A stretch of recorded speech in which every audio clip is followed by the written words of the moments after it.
Hello everyone and welcome to the Ferrari 101 Tips and Tricks.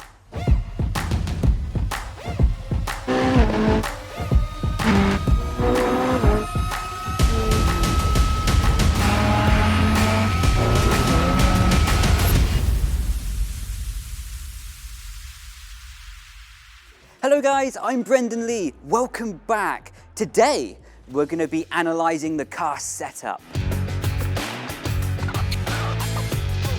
The racing wheel setup is completely personalisable towards yourself. I'm going to have it completely differently set up to everyone else in the world, and so will you. How I like the car is completely different to how my teammate David likes the car, for example. I like it more neutral and David likes it more oversteery. So actually how we achieve this in the setup is quite interesting. So David often increases the rear anti-roll bar of the car to achieve that rotation, whereas I make it a little bit softer, a bit more confidence-inducing in the middle of the corner.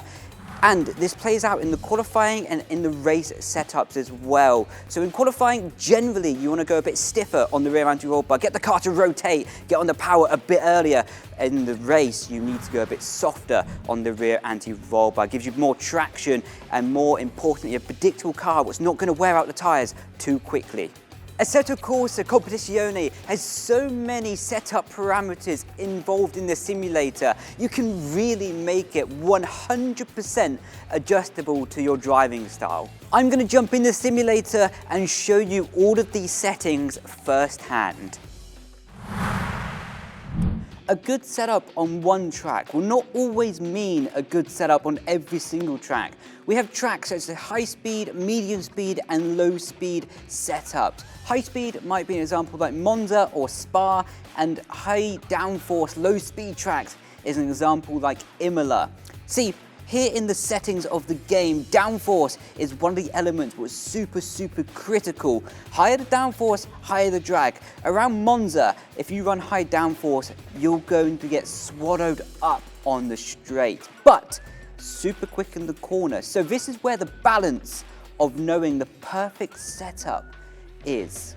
Let's see the tyre settings within the game, for example. As you can see, we have the tyre pressures, which are a very critical factor towards grip and stability within the car. So, going into the tyre pressures, if you want the car to be a bit more stable in the middle of the corner, you want to lower the tyre pressures. That gives a bit more stability, as I was talking about. If you want the car to be a bit more reactive, a bit more darty, a bit more active towards the apex on turn-in, make the tyre pressures slightly higher, and that will give you the reaction and the feeling in the car that you're looking for. Now, let's move on to the aerodynamics of the car. Of course, we all know about downforce and drag, like for like.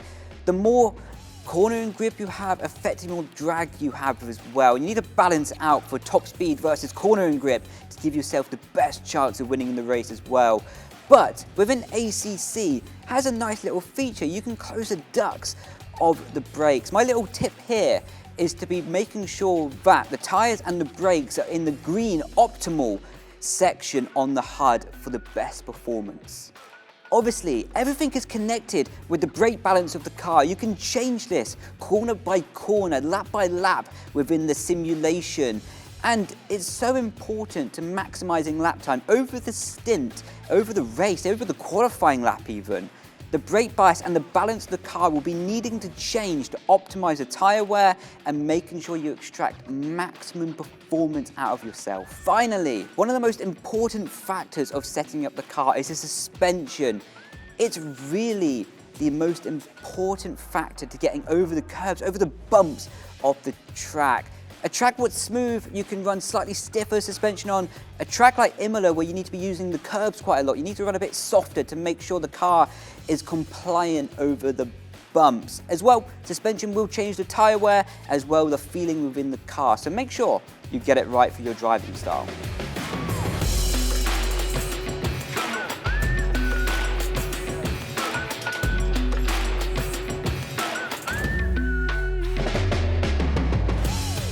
So of course, you can drive on the default setup. The aggressive preset in the simulation is very good. I drive on it myself quite often. It's nice fun just to jump on and race with your friends.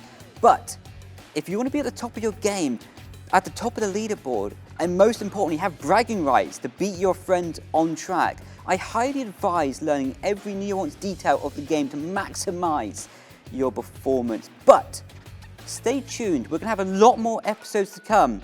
See you next time.